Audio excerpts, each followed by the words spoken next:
first Assassin's Creed raised the bar with its run-anywhere, climb-anything core, but its rigid design kept it from classic status. 2 years smarter, Assassin's Creed 2 is the product of fan feedback. The danger is that you could end up with a game that's simply what the first one should have been. Does it go a step further to become one of the industry's greats?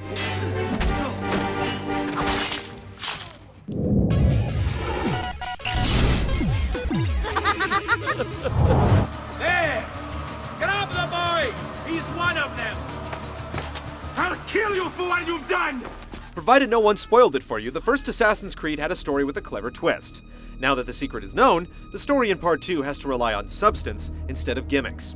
It's all rooted in late 15th century Italy, where a young, scrappy Ezio Auditore is forced to grow up fast when his father and brothers are murdered. He makes revenge his priority, and the chase is on to bring the Templars to justice. Who killed Uberto Alberti? I understand your desire for vengeance, but the Gonfaloniere is a powerful man. Spanning a decade, just when you think you've snuffed the final threat, yet another emerges. It's the old dangling carrot scenario, and by the end of the game, it starts to look a little wilted. Ezio meets people, and 5 minutes later, he's killing for them, with no questions. Just tell me what needs to be done, and I'll see that it is. The writing holds up well, the authenticity is impeccable, and appearances by legends like Leonardo da Vinci provide it with some built-in interest. Leonardo. Ezio, so good to see you. How can I help you? Almost all of the game takes place inside the virtual world of the Animus, leaving the opportunity for a real dual story on the table. Do you want to stop? No! I need to go back. Right now.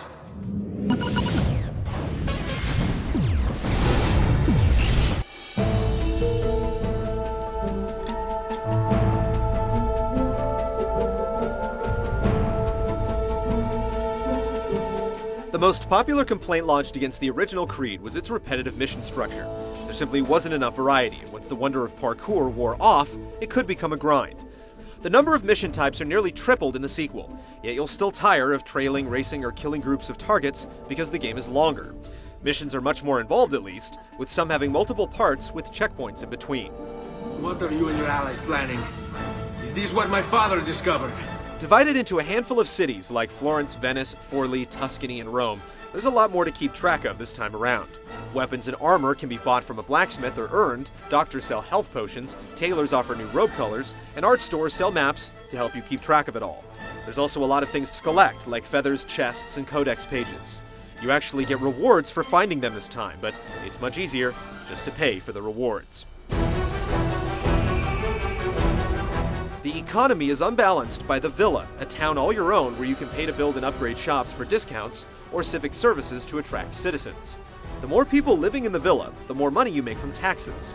If you concentrate your cash on upgrades, it pays off in spades, and eventually you're making more money than you can spend, making some of the collectibles pointless. Between all the doodads, missions, and shops, the map gets crowded quickly. You can spend as much time as you want traveling and tackling side missions, but there's one definitive path to the end.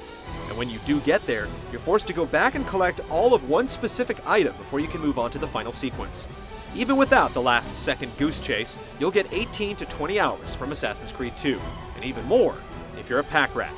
If they succeed, if we lose Lorenzo and Firenze falls to the Pazzi, It will not come to that.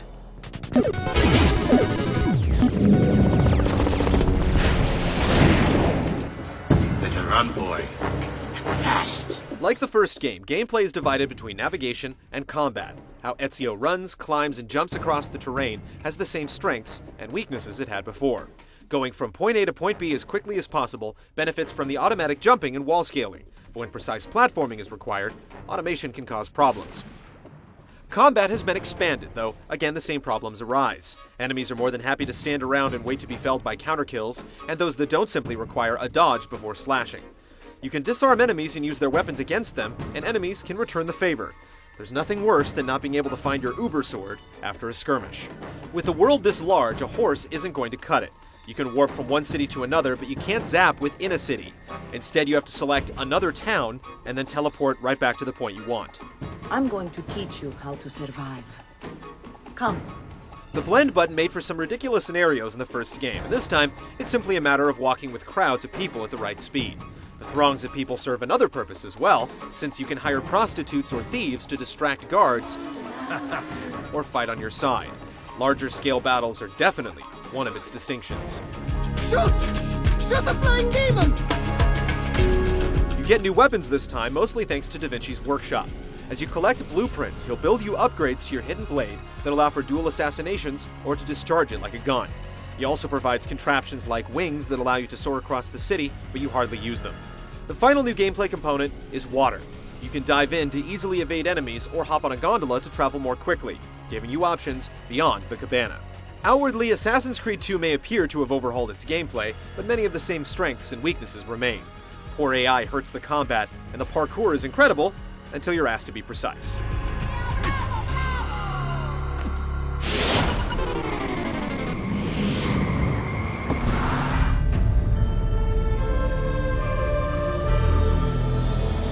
If you've ever been to Italy, then you will be absolutely blown away at the authenticity paid to the environments.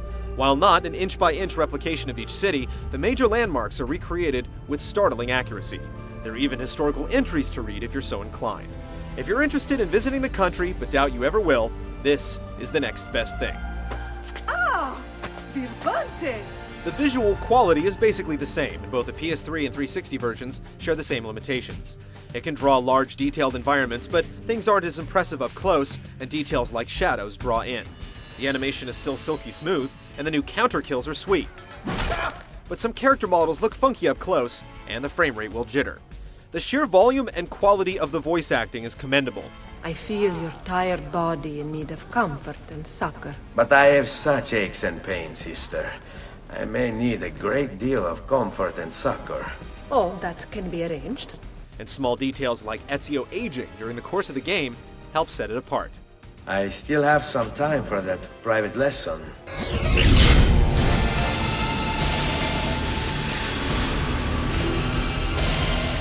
Assassin's Creed 2 has plenty of fixes and additions, but the story can drag, and the sense of awe that the parkour provided 2 years ago is muted. Yet new mission types, freedom from a linear quest, added depth, and a stronger historical bent fortify the overall experience. There's still no other game quite like it, and whether you dismiss the first game or absolutely loved it, this is one Creed worth taking. I'm not ready. We rarely are. Che la morte non sia crudele.